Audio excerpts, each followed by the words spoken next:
Este é o programa Debate Brasil e eu sou o Paulo Passarinho.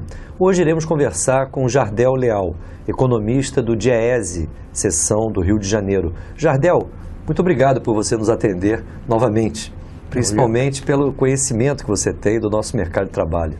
Eu é que agradeço a oportunidade de podermos fazer uma conversa sobre essa questão que não é normalmente debatida, né, com a profundidade que exige. Espero estar em condições de tratar de forma mais qualificada, pelo menos, que essa é a minha pretensão. Tenho certeza que teremos uma ótima conversa, até porque o mercado de trabalho, nesses últimos 12 anos, me parece, sofreu modificações muito importantes. Nós gostaríamos de conversar com você sobre como esse mercado de trabalho pode reagir frente às medidas de ajuste que vêm sendo anunciadas pelo governo Dilma. Mas, principalmente, queremos nos debruçar sobre essas modificações que tivemos nos últimos 12 anos. Houve uma ampliação do emprego formal de forma significativa, houve uma recuperação do salário mínimo que teve impacto, evidentemente, num conjunto de remunerações, de ocupações que, de alguma maneira, têm o seu valor indexado à própria variação do salário mínimo. Eu gostaria que você apresentasse para os nossos telespectadores quais outras modificações importantes que você pode assinalar e que alteraram bastante essa realidade do mercado de trabalho no Brasil nos últimos anos. Pois é, eu me pergunto se as mudanças que ocorreram foram mudanças significativas do ponto de vista de terem afetado a estrutura do mercado de trabalho brasileiro. Por quê? O que nós tivemos, e nós fizemos, de certa forma, uma conversa desse tipo há um tempo atrás, junto com a Ademar Mineiro, que o mercado de trabalho brasileiro ele passou por uma mudança muito forte nos anos 90, com o processo de reestruturação produtiva, com um ataque significativo dos direitos do trabalho.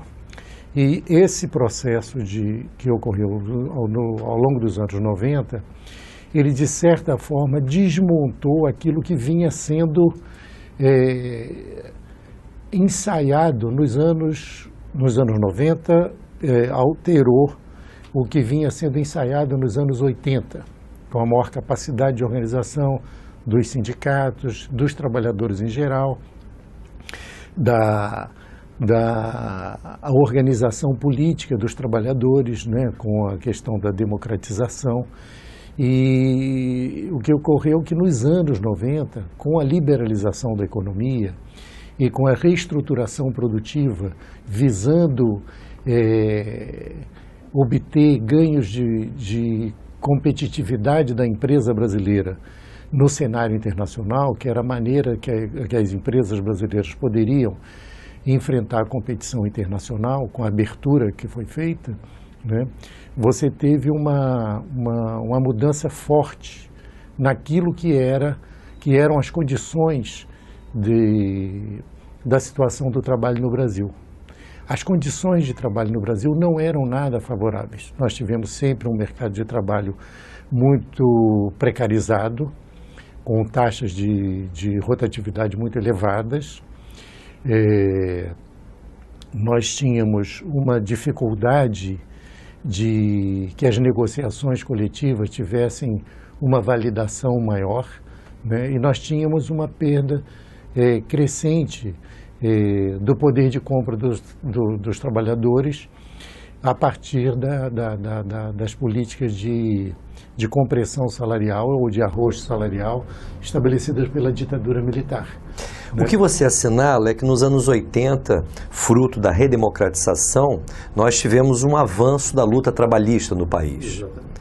E ao longo dos anos 90, com a reestruturação produtiva, que foi feita à luz da adoção de um novo modelo econômico no Brasil, baseado na abertura, esses avanços relativos dos anos 80 sofreram um retrocesso. Um retrocesso. Esse retrocesso se deu, por um lado, pelas dificuldades impostas às próprias empresas brasileiras, que tiveram dificuldade de competir com as empresas estrangeiras, E depois, com a estabilização da economia, a estabilização monetária estabelecida pelo Plano Real, que abriram as negociações, passaram a ser negociações livres, não tinham mais a política salarial, desindexaram os salários, e você tinha um problema sério que foi o aumento, se nós olharmos os dados sobre o mercado de trabalho nos anos 90, em especial a partir dos anos 96, você teve um aumento grande do desemprego. Então, o que aconteceu? A classe trabalhadora, os grupos mais organizados da classe trabalhadora ficaram na defensiva, né? E perderam. Você teve mudanças, entraram outras regras de contratação, né? Trabalho por tempo indeterminado, trabalho terceirizado, entrou a terceirização, você teve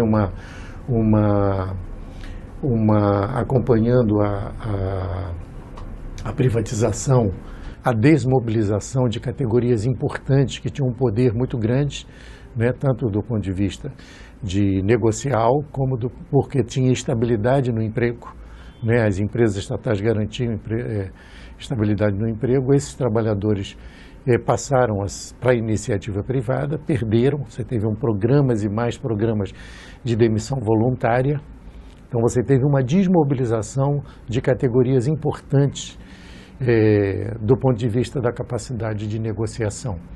E foi exatamente nesses espaços que entrou pesadamente a terceirização. Então você teve um aumento do desemprego e uma precarização das relações de trabalho, que de certa forma desfavoreceram a classe trabalhadora naquilo que era a continuidade das lutas dos anos 80.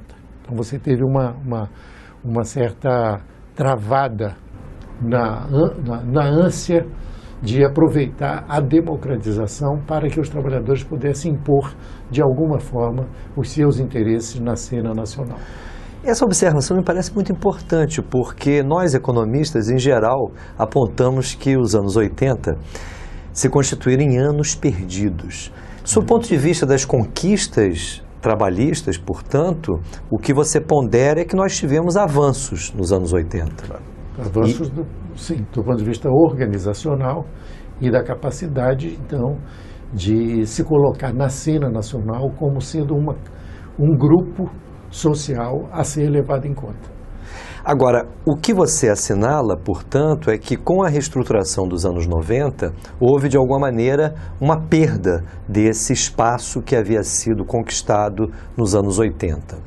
Contudo, a partir dos anos 2000, e me parece especialmente a partir do ano de 2003, quando se inicia o primeiro governo de Luiz Inácio Lula da Silva, parece que houve uma reversão desse quadro. Queria que você caracterizasse quais foram as maiores conquistas desse período que se inaugura a partir de 2003. Pois é, me parece que não é possível analisar esse período olhando exclusivamente as questões de ordem econômica do mercado de trabalho. Você teve, ao mesmo tempo que uma novidade, ou seja, terminados os anos 90, né, você teve uma perda de poder de compra dos salários importante nesse período. Você teve, o que foi positivo foi a estabilidade dos preços, porque relativamente às taxas de inflação, isso favoreceu o poder de compra dos salários, né? Diminuiu a perda ao longo do ano dos salários. No entanto, o que você teve foi que os sindicatos estavam, de certa forma,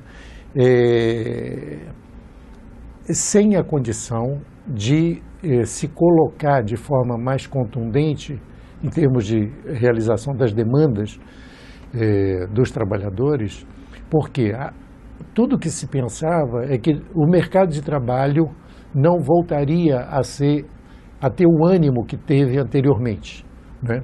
Que até os anos 80 nós tivemos ainda a busca de que os trabalhadores pudessem compartilhar dos ganhos tidos, né? Revertendo a lógica de que primeiro precisa crescer para depois distribuir. Com a democratização, a ideia era realizar um processo de distribuição de renda e de redução das desigualdades no Brasil. Então, era uma questão muito forte do ponto de vista político, do ponto de vista da democracia, do aprimoramento da democracia. Nos anos 80, a ideia que se passava é de que vários trabalhadores seriam inempregáveis, que a saída para muitos trabalhadores seria pela via do autoemprego ou pelo empreendedorismo. Isso nos anos 90. Isso. Porque o mercado formal de trabalho parecia que não ia ter mais recuperação. Eu me recordo do ex-presidente Fernando Henrique Cardoso justamente levantando essa questão, inclusive como resposta à crise no mundo do trabalho, onde ele assinalava que havia uma parcela que nós teríamos de reconhecer, que eram de trabalhadores inempregáveis. Exatamente. Porque isso me parece que vai na linha do combate aberto colocado pelo Fernando Collor de Mello, que atacava os direitos dos trabalhadores, chamando os trabalhadores de Marajá, né?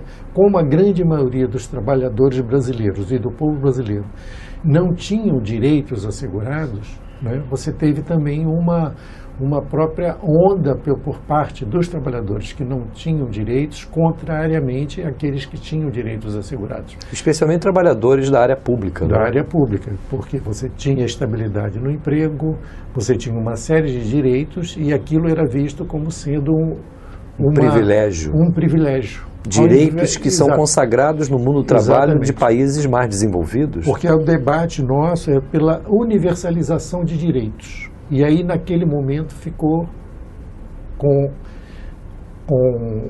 passou-se a ideia de que aqueles que tinham direito eram privilegiados. Então, eles precisariam perder para fazer a igualdade por baixo.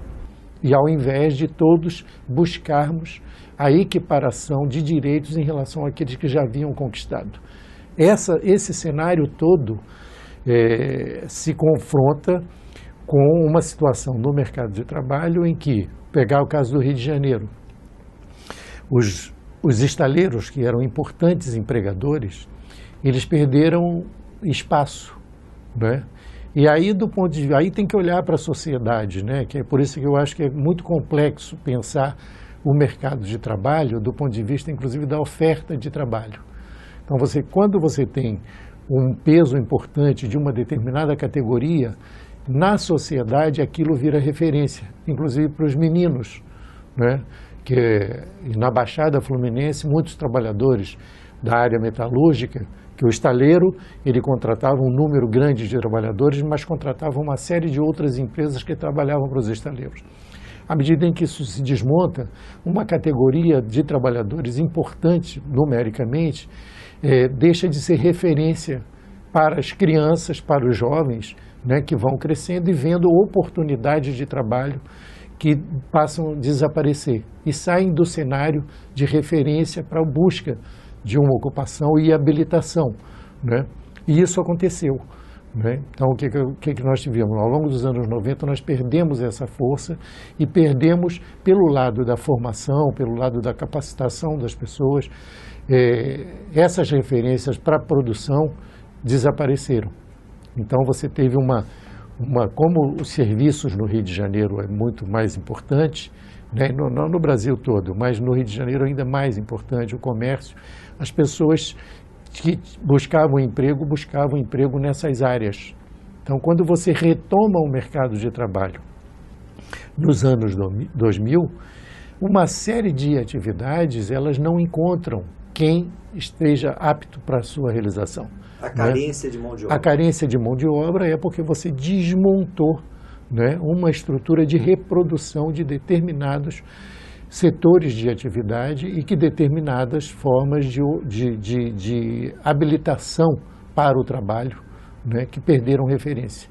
Então, muitos trabalhadores, ao longo dos anos, já nos anos 80 e nos anos 90, deixaram de ser trabalhadores industriais e passaram a ser camelôs, trabalhadores de rua. Isso é um exemplo claro, né, de precarização, não é? Isso foi o aprofundamento de situações já precárias, que era o caso do mercado de trabalho no Brasil. O fato é que, a partir de 2003, nós tivemos uma recuperação forte do salário mínimo, algo que já vinha ocorrendo desde o período de governo do Fernando Henrique Cardoso, mas me parece que aumentou muito os ganhos daqueles que recebiam um salário mínimo, bem como os ganhos de todos aqueles que estavam em ocupações cujas remunerações de alguma maneira estão indexadas ao salário mínimo, principalmente em funções até 2 salários mínimos, me parece.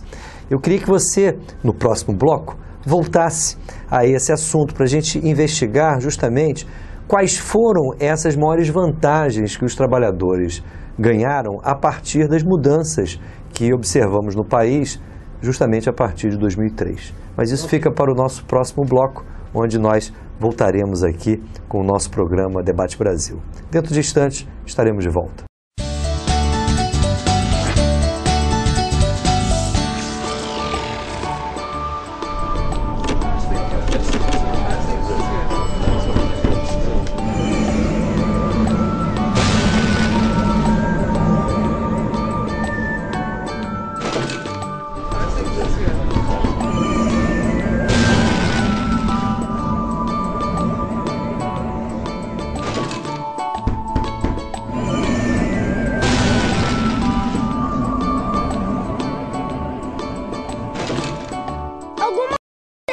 Não é?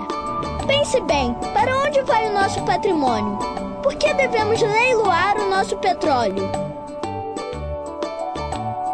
O petróleo tem que ser nosso! Estamos de volta com o nosso programa Debate Brasil, hoje conversando com o economista Jardel Leal, economista do DIEESE do Rio de Janeiro, sobre a realidade do mercado de trabalho. Jardel, no último bloco eu pedia justamente que você nos apontasse algumas das mais importantes características de melhoria das condições do mercado de trabalho a partir dos anos 2000. Gostaria que você entrasse nessa discussão, porque muito se fala da recuperação do salário mínimo, do aumento do número de trabalhadores formalizados. Queria que você nos desse mais detalhes do que ocorreu de fato a partir dos anos 2000. Pois é, você teve o negócio é saber se isso é uma mudança estrutural no mercado de trabalho ou é uma retomada naquilo que vinha que era ensaiado como possibilidade para o Brasil se integrar, né, de forma a ter algum benefício na onda da globalização, né? Porque nos anos 90 você entrou na onda da globalização e você teve um efeito muito negativo sobre o mercado de trabalho. É verdade que a política de recuperação do salário mínimo ela deu um outro alento para o mercado de trabalho, porque os trabalhadores que têm um salário muito baixo, né, à medida em que aumente a sua renda e exista um cenário de continuidade pela política adotada, que ela vai até 2016, né? Na verdade é até 2023, mas ela vai sendo negociada de períodos a períodos. Isso dá uma previsibilidade de ganho, né, para os trabalhadores e favorece a preparação dos ofertantes para capturar essa nova renda que vai entrando na economia. E isso, de certa forma, criou um alento para o mercado interno de trabalho, né, dado o crescimento da renda. E o efeito do salário mínimo não é que você teve uma desindexação gerada pelo Plano Real, mas você tem um grupo muito grande de trabalhadores, mesmo organizados, e que estabelecem pisos salariais em convenções e acordos coletivos, mas que esses pisos são muito pequenos.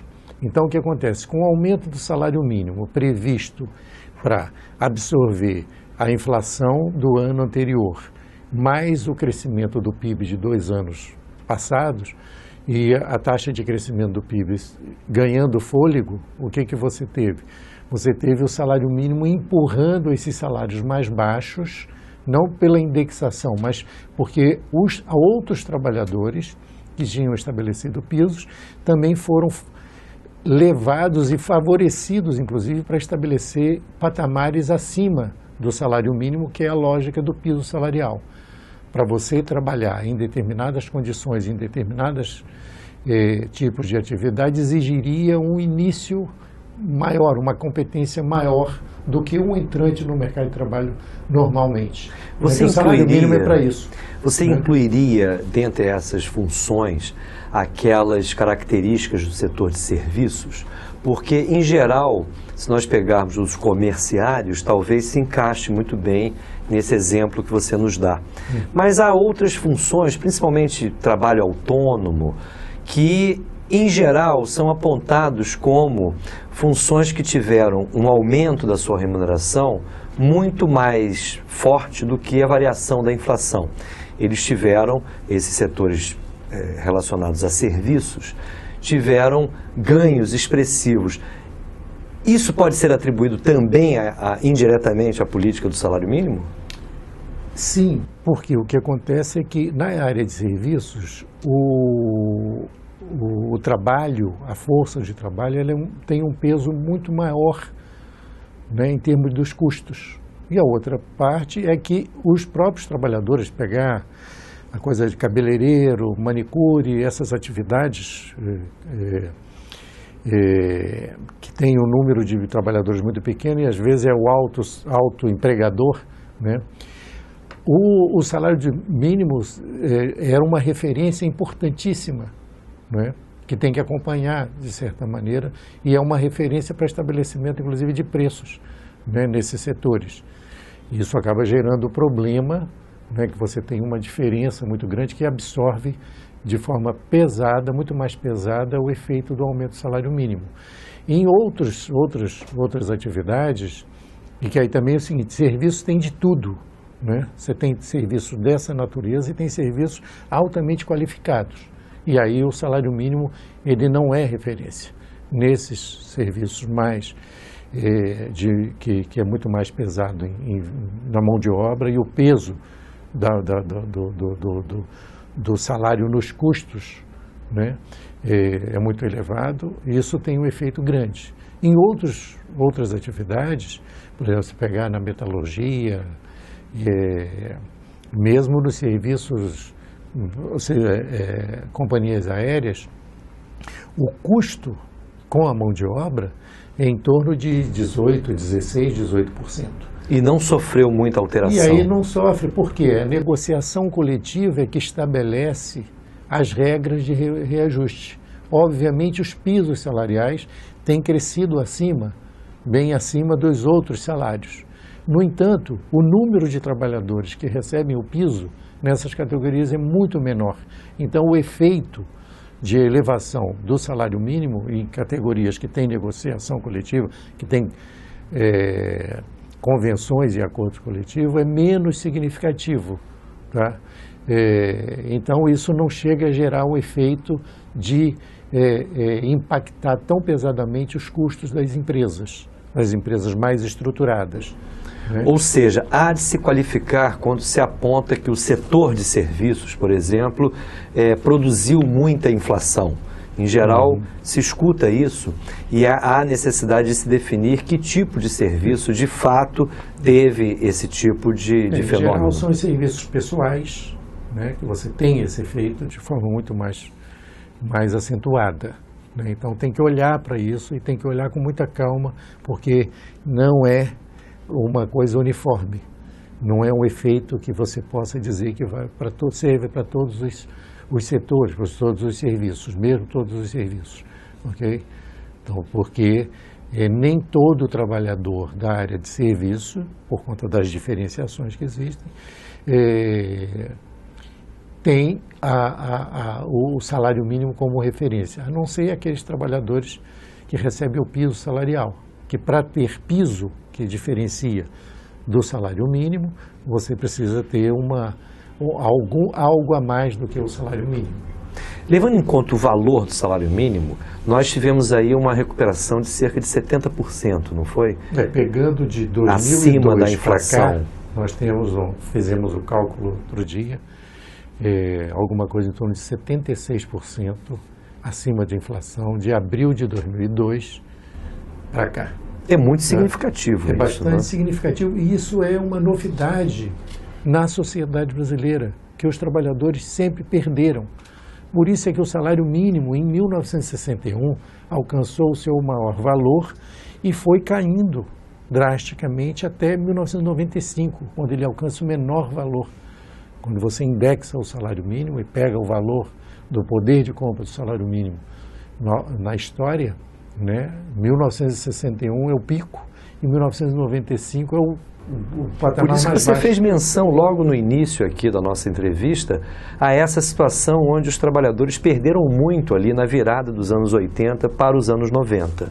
Então essa recuperação que se dá a partir de 95, ela ocorre em cima de uma situação onde anteriormente haviam tido perdas muito significativas na renda, especialmente dos trabalhadores que recebem um salário mínimo. Isso. Não só eles, mas como os demais, porque as negociações coletivas também não conseguiam repor sequer a inflação. Durante o período do regime militar, nós que trabalhávamos, né, sabíamos que inclusive o cálculo da inflação não era muito confiável e era difícil, vamos dizer. Em 1979, os trabalhadores metalúrgicos fizeram uma greve importante no Rio de Janeiro. E a solicitação era um aumento de 83% de reajuste. E por quê? 83% era quanto tinha sido a taxa de inflação entre o período entre as datas base. E o que ocorreu?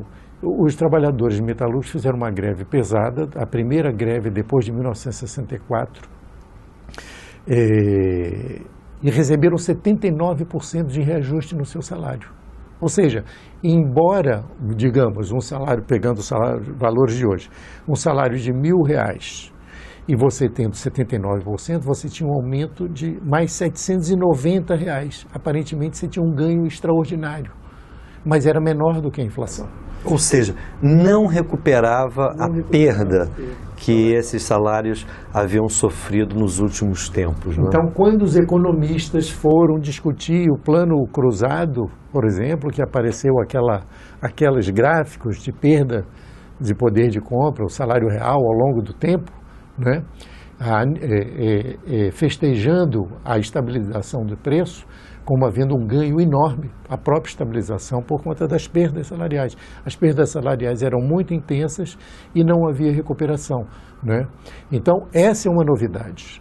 Essa é uma novidade para a sociedade brasileira de ter reajustes acima da inflação, que isso acontece com o salário mínimo de forma mais significativa, mas vem acontecendo com grande parte das categorias profissionais que negociam, tendo um aumento real de 1%, 2%, na grande maioria ali entre 1% e 2%, muitas das vezes, né? Mas é uma novidade. Mas os trabalhadores brasileiros continuam tendo remunerações muito baixas, tá? E isso é um problema para os sindicatos, que uma luta por aumento de salário, que é inflação lá, 6,34% ao ano nesse ano de 2014. O aumento de 6% e o aumento de 2% acima da inflação é um avanço, porque o trabalhador vai passar, no momento em que passa a vigorar o novo salário, ele passa a ter um poder de compra superior ao que foi estabelecido há um ano anteriormente, né? No reajuste anterior. Então ele começa num patamar com taxas de inflação historicamente mais baixas, né? E isso, de certa forma, cria uma estabilidade no poder de compra dos trabalhadores e que é uma dificuldade de mobilizar-se para ganhar 2% de aumento, além da inflação. Então, isso criou um problema junto com a questão da melhoria do mercado de trabalho, com a melhoria da renda, mas a luta por aumento dos salários, ela perdeu um pouco de força, né? Porque, como está sempre acompanhando a inflação, que é quase que uma reindexação não legal, né? Mas uma convencionada pelas partes, a luta por ganhos acima da inflação tem perdido força, né? E você diz que, de alguma maneira, os sindicatos se acomodam frente à própria legislação? Não é que se acomodam. Pode ter um pouco de acomodação, que não é a legislação. Essa que é a questão. É o que se convencionou como se fosse um pacto de que os trabalhadores daquelas categorias organizadas não teriam perda de poder de compra no momento de renegociar as convenções e os acordos coletivos. Mas também não poderiam ter ganhos acima do que a lei permite. Mas a força para alcançar reajuste mais significativo, isso dificulta. E o que nós temos? Nós temos um processo que a melhoria do salário mínimo favorece, que é a redução da desigualdade, e favorece de forma importante, porque você tem, junto com isso, a melhoria do mercado de trabalho, absorvendo mais gente via mercado formal de trabalho, com os direitos assegurados. Mas, no caso brasileiro, para enfrentar o problema da desigualdade, nós precisaríamos acelerar esse processo.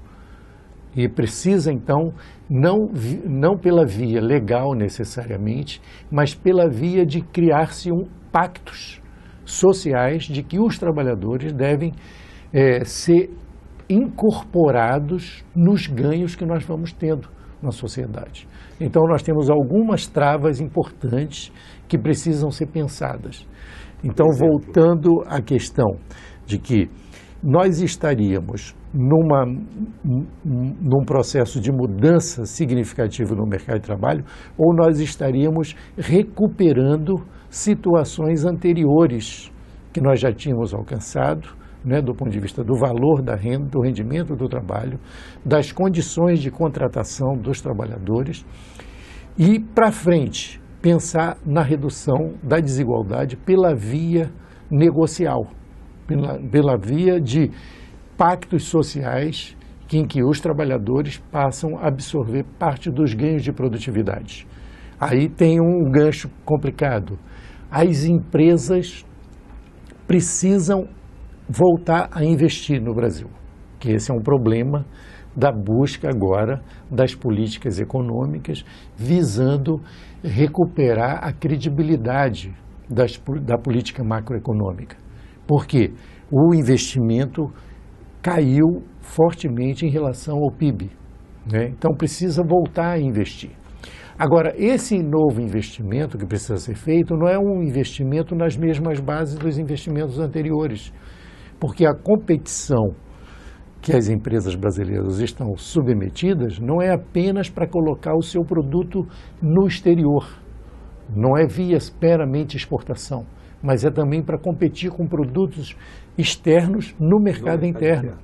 E para isso tem que investir inovando, investir em novas tecnologias, e isso cria um problema. Nesse ambiente em que os trabalhadores têm uma ideia positiva sobre o mercado de trabalho, querem se beneficiar disso, né?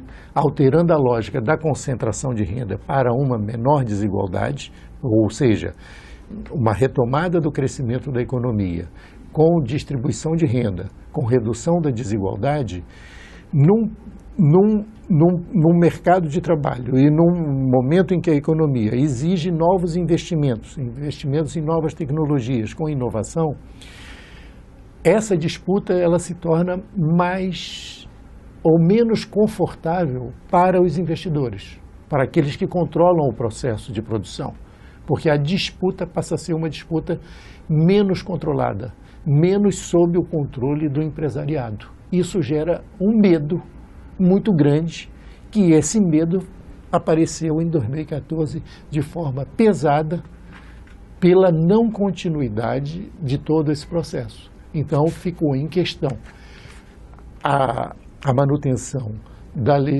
das políticas de recuperação do salário mínimo.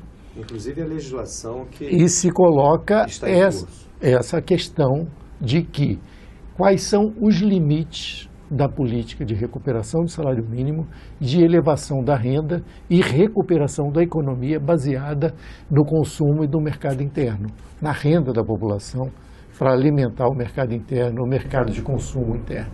Fala-se muito da redução da desigualdade. Eu quero aprofundar esse papo contigo, esse aspecto.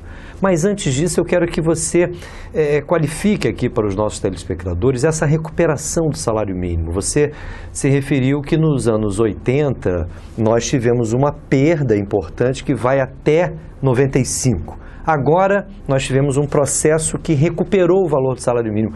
Comparando-se com o poder aquisitivo dos anos 80, nós estaríamos mais ou menos em que ponto? O valor hoje do salário mínimo em termos reais equivaleria a qual o valor real do salário mínimo nos anos 80? Eu precisaria pegar os números, né? Mas eu diria que do ponto de vista do valor do salário mínimo, ele deve estar empatando com algo que nós tínhamos no início dos anos 80. Eu recentemente eu vi uma menção, na verdade eu não vi o dado, mas uma menção de que nós estaríamos relativamente num ponto semelhante ao que os trabalhadores que ganham um salário mínimo recebiam em 1983. Eu achei muito curiosa essa comparação. Mas pela tua experiência, você acha que de alguma maneira por alguma coisa procede? Isso. Esse Porque tipo o que você tem? Quando você retroage na história, né, no caminho de avançar, até você chegar num patamar mais favorável, você tem que recuperar o que teve antes. Então, por algum tempo, do ponto de vista do rendimento real do trabalho, nós estamos indo talvez para o final dos anos 80. Para o final dos anos 80. Do salário mínimo nós podemos estar chegando exatamente no início dos anos 80, em termos de recuperação do poder de compra. Isso mostra muito bem como que os trabalhadores que ganham salário mínimo, principalmente, perderam nesse período. Né? Então, por isso é que eu acho que é preciso relativizar de que houve uma grande transformação no mercado de trabalho nesse período aí. Você tem ganhos importantes, os sinais são importantes, mas estamos ainda em processo de construção do que poderia ser uma transformação do mercado de trabalho, inclusive enfrentando as questões da precarização. Nós temos uma massa de trabalhadores que que estão fora do mercado de trabalho formal, né? Nós temos uma série de trabalhadores que estão em empresas terceirizadas. Se você pegar o caso, por exemplo, da Petrobras, que tem cerca de 80 mil trabalhadores, tem 3 vezes mais trabalhadores terceirizados. Jardel Leal, nós vamos a um novo intervalo e voltaremos em seguida para explorar justamente essas características do mercado de trabalho e, de alguma maneira, qualificar essa chamada redução da desigualdade. Dentro de instantes, telespectadores, estaremos de volta.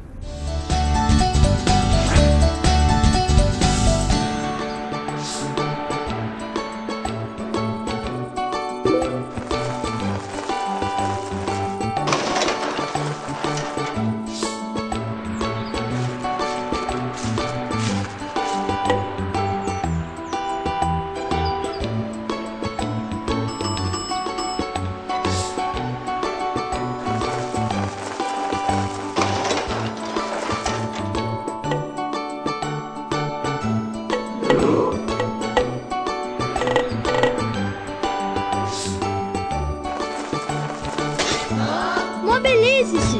Não deixe que levem o nosso petróleo! O petróleo tem que ser nosso! Voltamos com o nosso programa Debate Brasil, hoje conversando com o economista Jardel Leal, do Diese, do Rio de Janeiro. Jardel, nós nos blocos anteriores qualificamos de alguma maneira esse ganho ou essa recuperação do valor do salário mínimo no nosso país.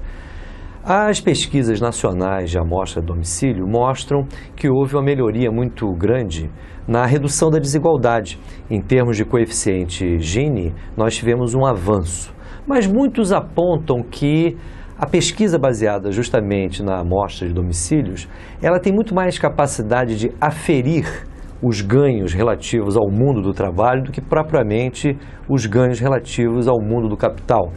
Rendimentos como juros, lucros, aluguéis não aparecem com a mesma força nas entrevistas que são feitas pelos pesquisadores do IBGE do que, por exemplo, com relação aos rendimentos do trabalho, sejam eles salários, diárias, ganhos de autônomos, o que seja. Queria que você ponderasse sobre isso, principalmente frente à seguinte questão. De acordo com os dados do CAGED, nós tivemos uma expansão vigorosa do emprego até as ocupações que ganham remunerações até 2 salários mínimos. Curiosamente, os dados do CAGED apresentam uma geração negativa de novas vagas de trabalho para as ocupações que recebem mais de 2 salários mínimos. Queria que você abordasse o significado disso, porque para muitos o que nós tivemos foi uma recuperação forte do salário mínimo, que repercute nas remunerações cujas ocupações estão até 2 salários mínimos, mas para as demais ocupações nós tivemos, na verdade, uma redução da oferta de emprego e uma redução do salário médio dessas ocupações. Queria que você avaliasse essa questão. Procede esse tipo de observação a respeito do comportamento dos demais salários? É por isso que eu acho que a gente precisa fazer uma discussão bastante profunda, porque o que nós temos? Nós temos uma absorção de novos trabalhadores em atividades que sofrem o efeito dessa melhoria da renda, né? Então a área de serviço absorve muita gente, né? E o que nós temos? Os postos de trabalho que vêm crescendo e que absorvem muita gente são postos de trabalho de baixa qualificação, com baixa remuneração, né? Você pegar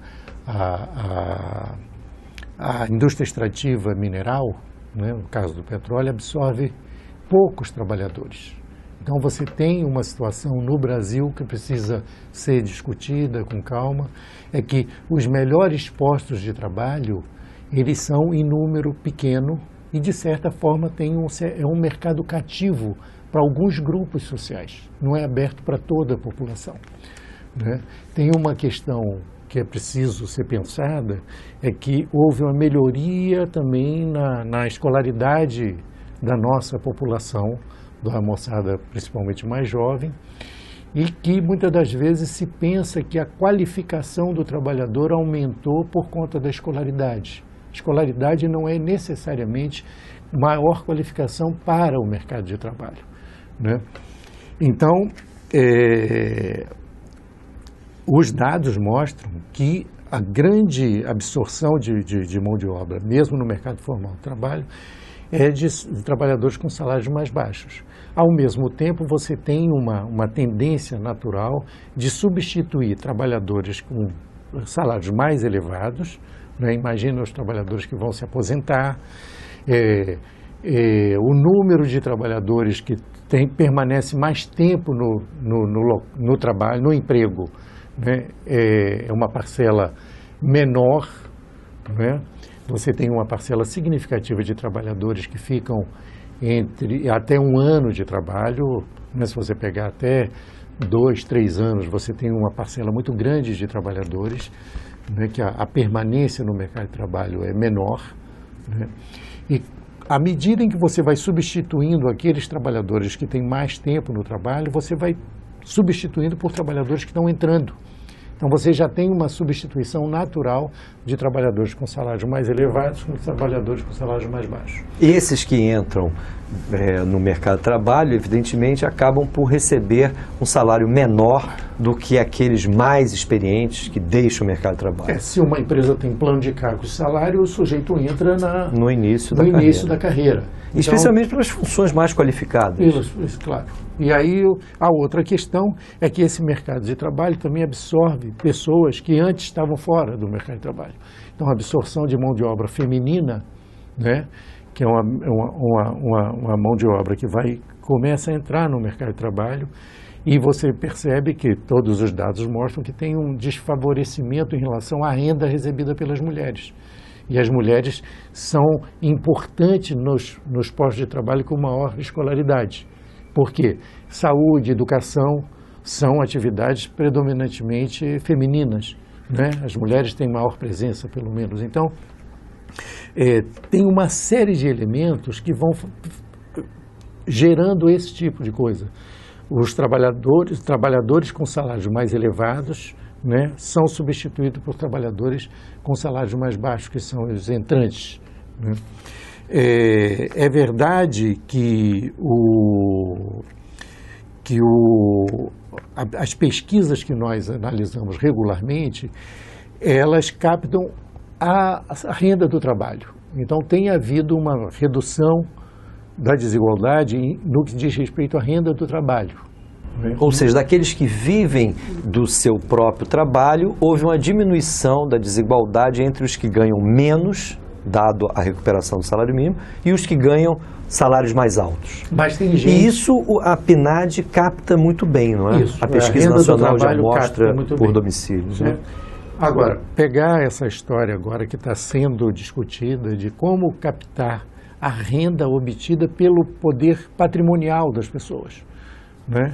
Então, tem pessoas que ganham renda por outras vias, assim como em março agora vai ser atualizado através da divulgação das contas nacionais pelo IBGE e que permite verificar o que aconteceu com a distribuição funcional da renda. O que significa isso?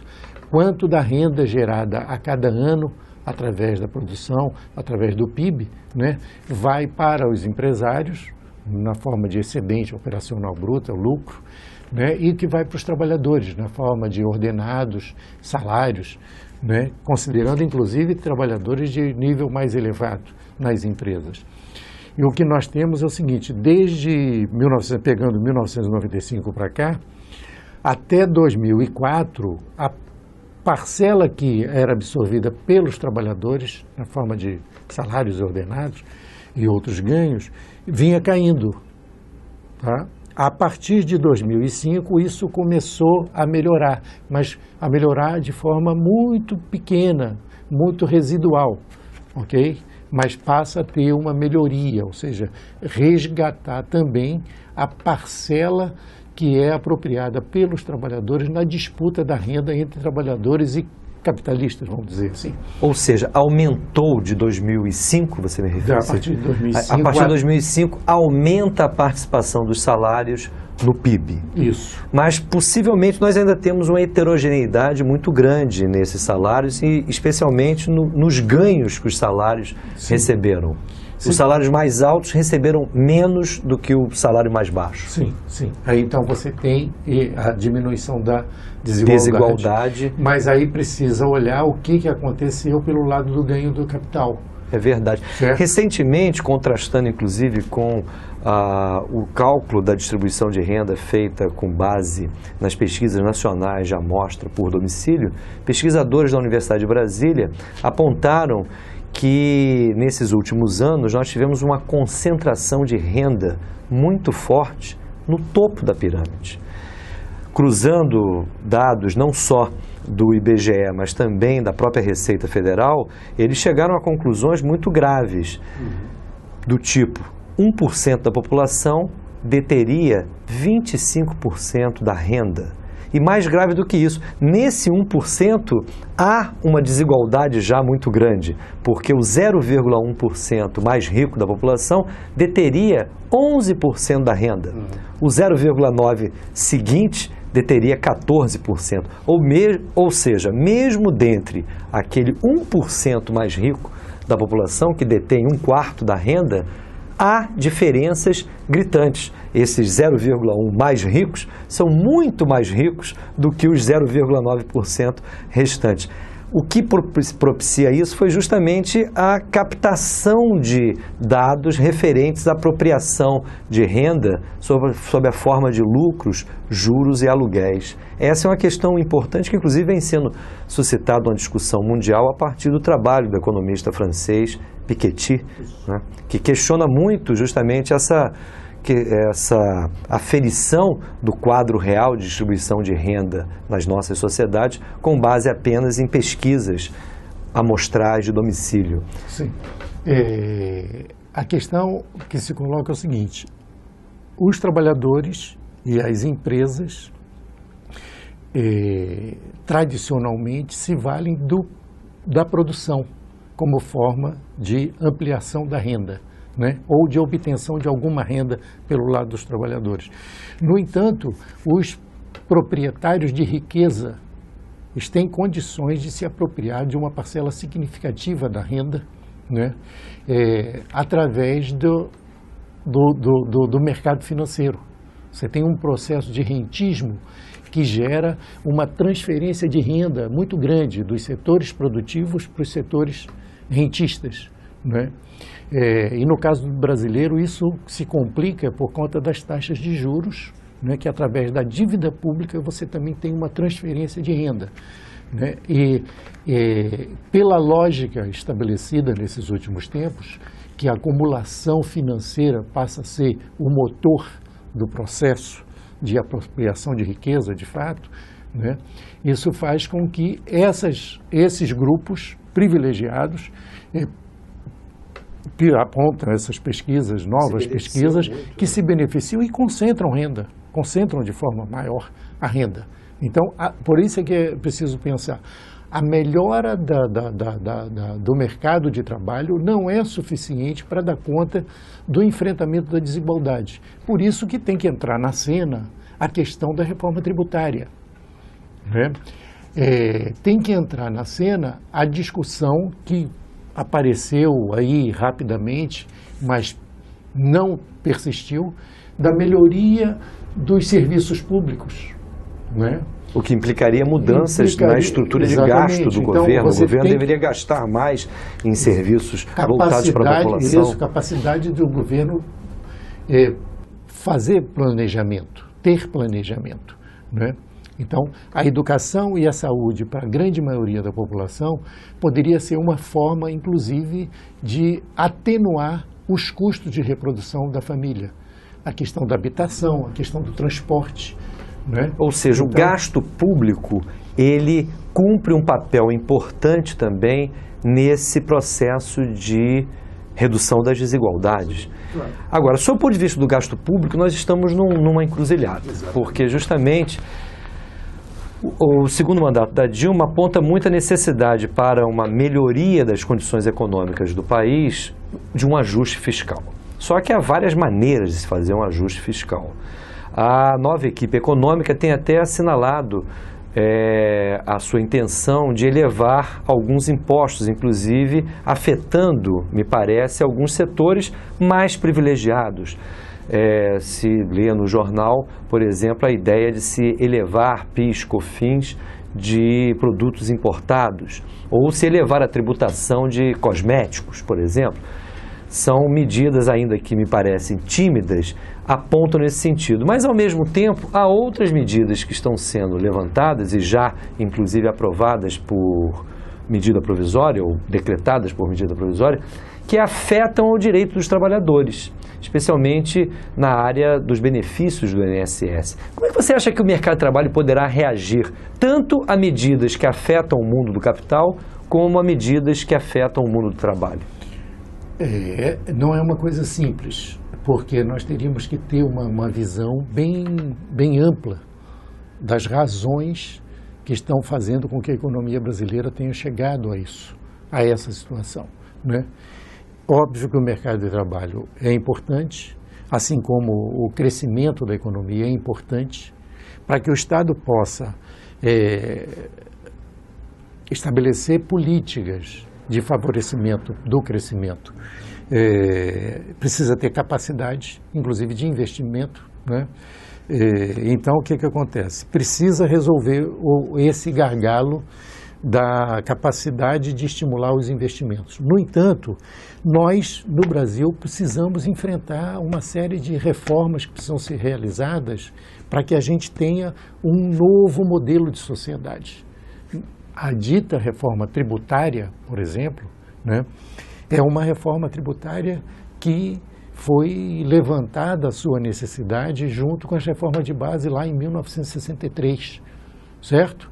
Então, nós temos um problema que está colocado também agora aí, a reforma agrária, essas grandes reformas, né? Ou seja, questões estruturais deveriam ser vistas com mais cuidado no seu ponto de vista. O gasto público, por exemplo, nós deveríamos pensar que o gasto com a dívida pública, com o gasto com juro, é gasto público? Não poderia ser por aí? E como construir uma política positiva que tenha como referência a retomada do crescimento para realizar um projeto de desenvolvimento com distribuição de renda, com ânimo no mercado de trabalho e garantia de condições dignas para a maioria dos trabalhadores, para a maioria da sociedade brasileira. Essa é a questão.